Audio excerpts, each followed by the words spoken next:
Hello, this is Catherine from Accelerated Reader. Today, I will be reading I'm Gonna Have a Good Day, written by Paula Johnson Neal, illustrated by Tyrus Goshay.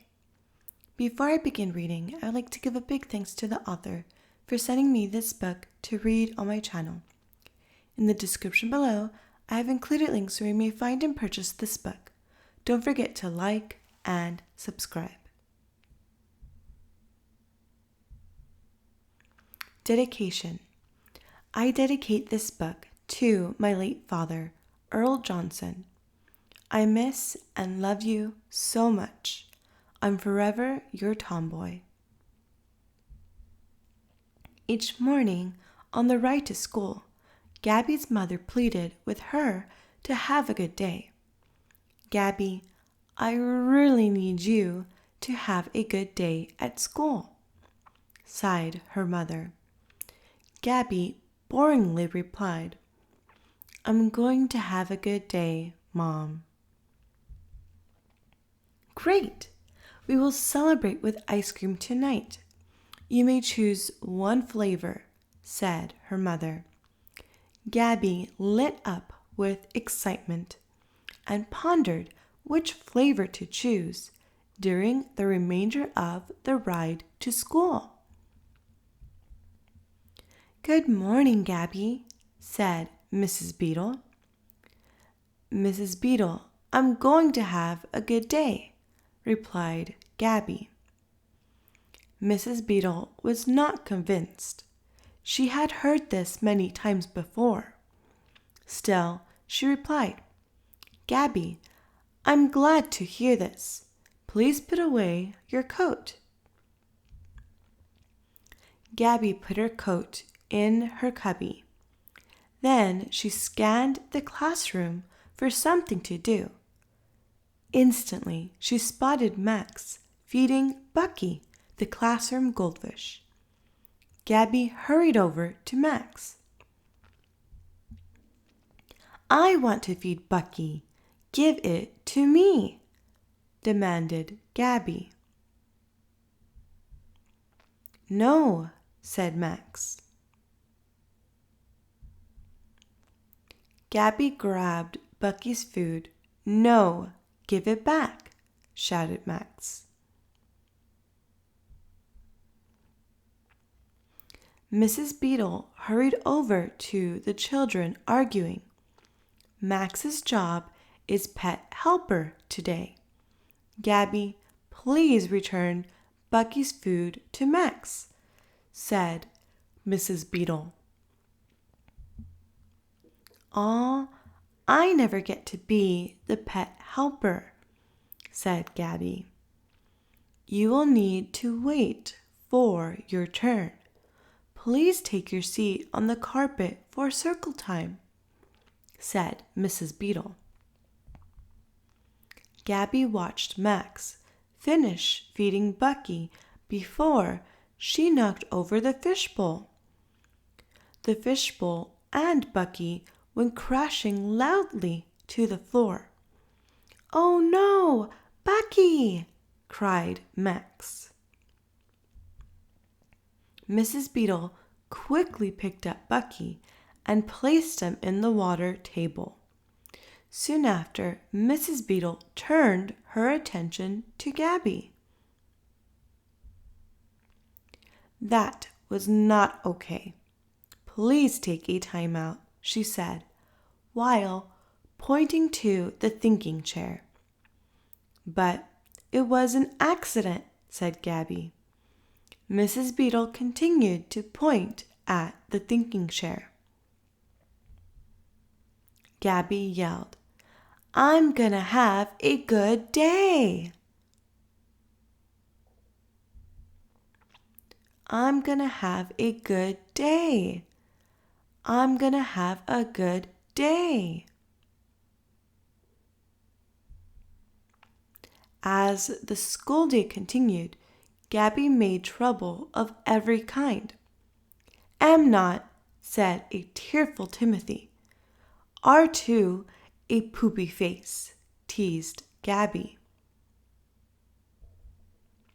Mrs. Beetle pointed to the thinking chair while stating to Gabby, "Time out." Gabby yelled, "I'm gonna have a good day. I'm gonna have a good day. I'm gonna have a good day."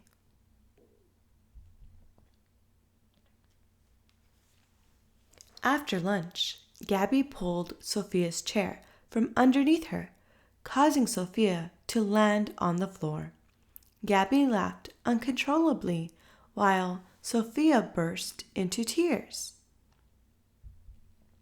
Mrs. Beetle comforted Sophia and instructed Gabby to apologize.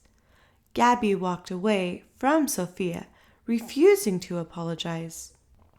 During recess, Gabby noticed a group of children playing a game of duck, duck, goose. Gabby ran over to the children. "I want to play," demanded Gabby.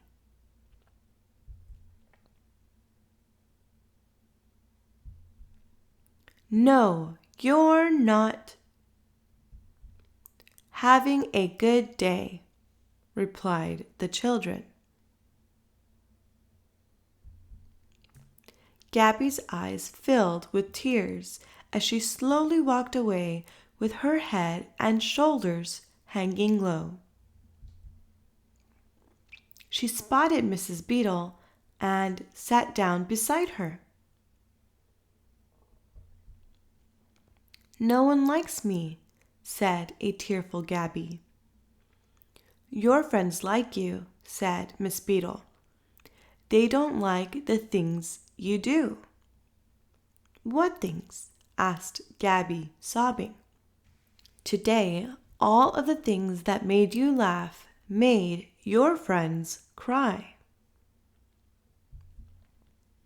"But I was just playing," said Gabby. Mrs. Beetle wiped the tears from Gabby's eyes. "Tomorrow, if you really have a good day," she said, "I believe your friends will allow you to play."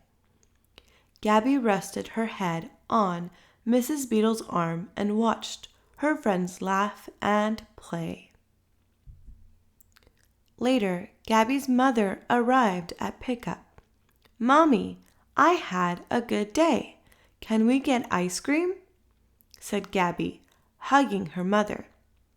Max and Sophia ran up to Gabby and her mother, shouting, "No, she didn't." "Did too," shouted Gabby. Mrs. Beetle hushed and returned Max and Sophia back to their play. "Gabby, please get your coat while I speak with Mrs. Beetle," said her mother. "Okay, Mom," said Gabby nervously.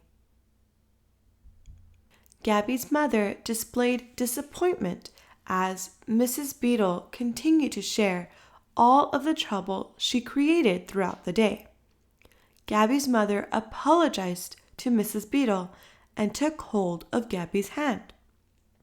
"Gabby, you did not have a good day. It's dinner and bed for you tonight. Let's go."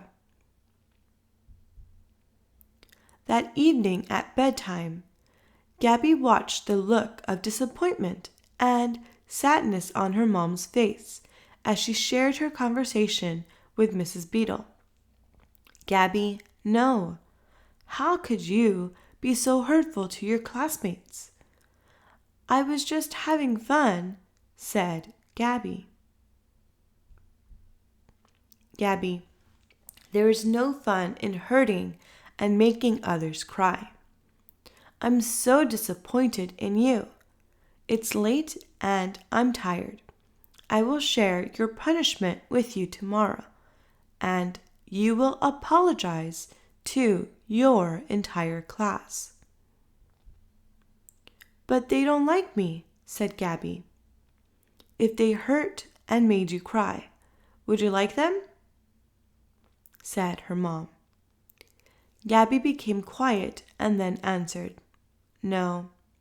"Exactly," said her mom as she stood up to leave. "Mom," whispered Gabby. "Yes, Gabby." "I'm sorry I made you sad. I'm really going to have a good day tomorrow." Gabby's mom continued to stand while gazing down at her sleeping. She wondered if tomorrow would be a better day. Gabby yawned and quietly fell asleep. The end. Thank you for listening. Don't forget to like and subscribe. In the description below, I've included links where you may find and purchase this book.